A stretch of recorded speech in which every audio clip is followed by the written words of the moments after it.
हाँ, हेलो दोस्तों, आज हम बात करेंगे विवाह विच्छेद के बारे में। जो हिंदू विवाह अधिनियम 1955 की धारा 13 के बारे में है, जो एलएलबी करने वाले छात्रों या यूजीसी की तैयारी करने वाले छात्रों के लिए बहुत इम्पोर्टेंट है। कुछ स्टेट में ये प्री में भी पूछा जाता है हिंदू लॉ, जैसे उत्तराखंड में प्री में पूछा जाता है हिंदू लॉ। विवाह विच्छेद का मतलब होता है विवाह को तोड़ना, विच्छेद मतलब विच्छेद करना, अलग करना, तो विवाह को समाप्त करना। तो ये 13 में दिया है। इसको कुछ भागों के द्वारा इसके कुछ आधार दिए गए हैं, जिन आधारों पर डिग्री ली जा सकती है।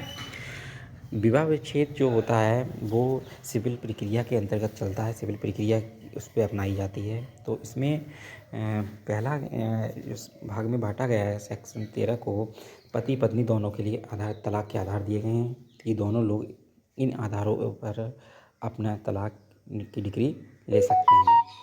और 13(2) में होता है पत्नी द्वारा तलाक के प्रमुख आधार। यहाँ पर सिर्फ पत्नी के लिए, जो वाइफ है उसके लिए कुछ ग्राउंड्स दिए गए हैं। इन ग्राउंड्सों के आधार पर पत्नी विवाह विच्छेद कर ले ग्राउंड्स के आधार पर विवाह विच्छेद कर ले सकती है। और पति सिर्फ 13(1) के अंतर्गत तलाक के कुछ आधार दिए गए हैं, उन आधारों में तलाक ले सकता है। थर्ड है पारस्परिक सहमति से विवाह विच्छेद, जहाँ पर म्यूचुअल कंसेंट है, दोनों की पारस्परिक सहमति से अलग हो रहे हैं, पति पत्नी भी दोनों लोग चाहते हैं अलग होना, तो उस आधार पर 13(b) के अंतर्गत वाद दायर किया जा सकता है, जो बोला जाता है पारस्परिक सहमति से विवाह विच्छेद 13(b) में आता है। तो आज लेकिन हम समझेंगे 13(1) के बारे में, क्योंकि 13(1) ही काफ़ी बड़ा टॉपिक है और इस पहले इसको समझते हैं। तो इसमें सबसे पहले है एडल्ट्री 13(1) में। तो इसमें बताया गया है एडल्ट्री होती है। तो एडल्ट्री को आप लोगों ने आईपीसी में भी पढ़ा होगा, भारतीय दंड संहिता की धारा 497 में, लेकिन माननीय सुप्रीम कोर्ट के द्वारा ये समाप्त कर दिया गया है। लेकिन विवाह विच्छेद का आधार आज भी बरकरार है, विवाह विच्छेद लिया जा सकता है इस आधार पर। तो विवाह के बाद पति पत्नी में से कोई पुरुष या स्त्री किसी अन्य पुरुष या स्त्री के साथ में फिजिकल रिलेशनशिप में रहता है, तो इस आधार पर उसे एडल्ट्री कहा जाएगा। और एडल्ट्री को सिद्ध करने का भार उसी व्यक्ति पर होगा जो पिटिशनर है, जो व्यक्ति बात लेके आता है न्यायालय में, वही इसे सिद्ध करेगा। इस सिद्ध करने के आधार पर इसे एडल्ट्री की डिग्री अगर सिद्ध हो जाता है तो एडल्ट्री के अंतर्गत विवाह विच्छेद का आधार माना जाएगा। ये पति और पत्नी दोनों के लिए आधार है, ये दोनों इस आधार पर विवाह विच्छेद कर सकते हैं। सेकंड है क्रूरता, क्रूरल्टी 13(1)(a) में के अंतर्गत क्रूरता आती है। क्रूरता शारीरिक और मानसिक रूप दोनों रूप से हो सकती है। पति पत्नी के द्वारा, पत्नी पति के द्वारा क्रूरल्टी के द्वारा हरास जो यह होता है, तो उस आधार पर विवाह विच्छेद की डिग्री ले सकता है।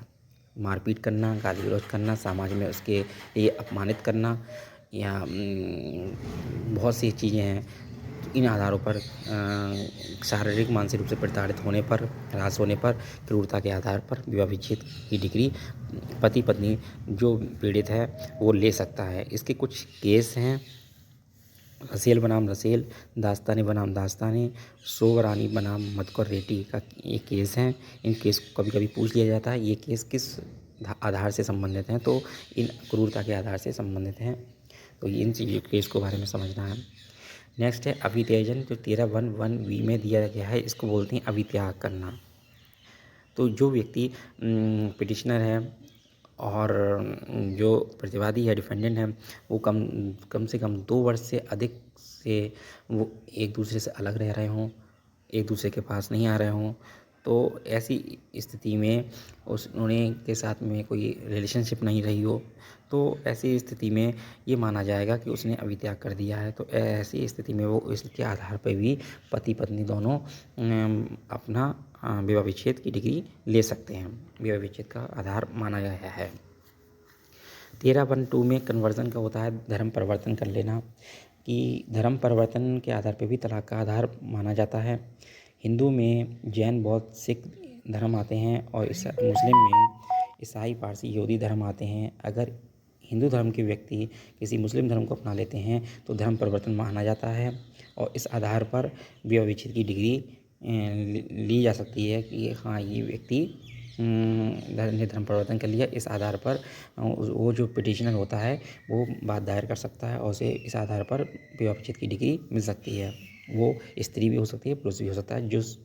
जो पिटिशनर है वो इसके अंतर्गत दोनों के लिए आधार हैं, वो आधार पर विवाह विच्छेद की डिग्री ले सकता है।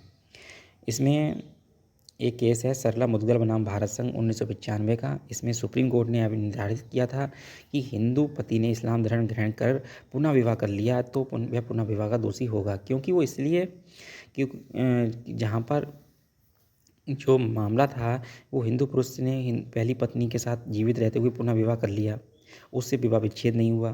तो इन विवाह विच्छेद नहीं, तो जो उसने सेकंड मैरिज की है तो वो इस आधार पर वो IPC के 494 के अंतर्गत दोषी माना गया। तो ये है। नेक्स्ट है तीव्रता। ये क्या बताता है? मानसिक रूप से विकृत व्यक्ति, अगर कोई प्रतिवादी मानसिक रूप से विकृत है, मानसिक रूप से बीमार है तो और जिसके ठीक होने की संभावना नहीं है, काफ़ी समय से ये पीड़ित है, जो कि दोनों पति पत्नी के बीच में कोई रिलेशनशिप नहीं बन पा रही है।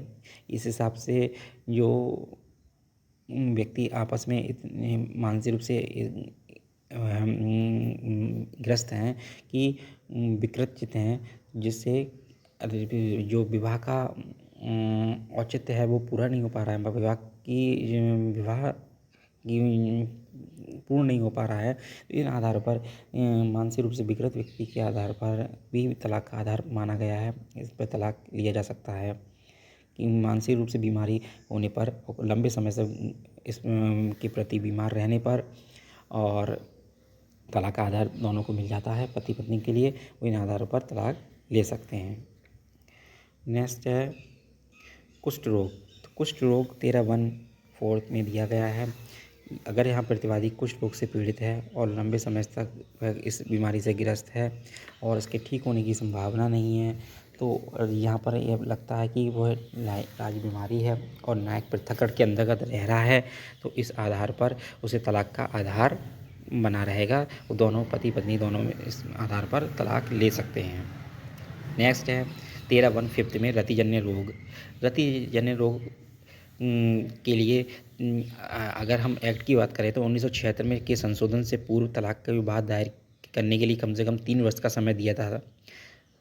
अब यदि प्रतिवादी वादी के संपर्क में नहीं है तो उसे न्यायिक पृथक्करण के लिए न्यायालय के समक्ष प्रार्थना पत्र देना पड़ता है। अगर वो पति पत्नी दोनों लोग अलग रह रहे हैं तो जुडिशियल सेपरेशन होता है, न्यायिक पृथक्करण। उसके लिए बात दायर करना पड़ता है कि जिसमें विवाह ख़त्म तो नहीं होता है लेकिन दोनों लोग अलग रहते हैं, क्योंकि वो अगर ऐसा कोई रोग से ग्रस्त है तो जिसकी रोग के वादी के संपर्क में नहीं आए, इस कारण के लिए वह अलग रहते हैं। लेकिन अगर ऐसे ही वह रोग इतने समय में ठीक नहीं होता है, अगर कोई ऐसी बीमारी है जो एक दूसरे के लग के बीमारी हो सकती है, तो इस आधार पर वह दोनों लोग अलग रहते हैं। इसका एक सेपरेशन के लिए बात दायर किया जाता है। अगर वह ठीक होता है तो सेपरेशन ख़त्म भी हो सकता है, लेकिन अगर वो ठीक नहीं होता तो सेपरेशन ही डाइवोर्स का आधार बन जाएगा। नेक्स्ट है संन्यास। 13(1)(6) में दिया गया है।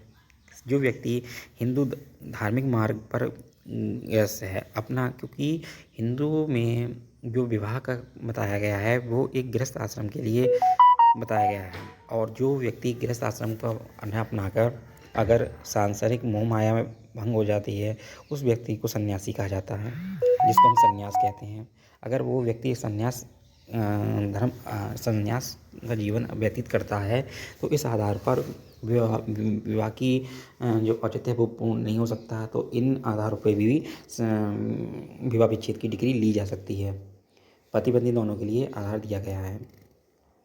नेक्स्ट और लास्ट है 13(1)(7) में दंड की उपधारणा। दंड की उपधारणा का मतलब होता है कि जहाँ पर साक्ष्य अधिनियम की बात करें तो 107, 108 और 13(1) में और 7 में कहा गया है, यदि पति पत्नी में कोई भी 7 वर्ष तक प्रकृति के रूप में अनुपस्थित रहता है तो उसे मृत मानकर उसे विपरीत तलाक प्राप्त किया जा सकता है। कि जो व्यक्ति 7 वर्ष से लापता है, 7 वर्ष तक उसका कोई पता नहीं मिल पाया है कि वो व्यक्ति है कहाँ है, वो किस स्थिति में है, उससे कोई संपर्क नहीं है 7 ईयर्स तक, तो विवाह के तो ऐसे जब से वो लापता हुआ है तब से 7 ईयर्स तक, तब उस आधार पर ये मान लिया जाएगा कि वो व्यक्ति मृत है, ना उससे कोई हमारा संपर्क हो पाया है, वो व्यक्ति पता कहीं है। तो इस आधार पर वो व्यक्ति मृत माना जाएगा और मृत के आधार पर विवाह विच्छेद की डिग्री मिल सकती है। ये विवाह विच्छेद का आधार माना गया है। इसमें पति पत्नी दोनों के लिए यह आधार बताया गया है। इस आधार पर मृत्यु की धारा 13(1) के अंतर्गत तलाक लिया जा सकता है। Thank you.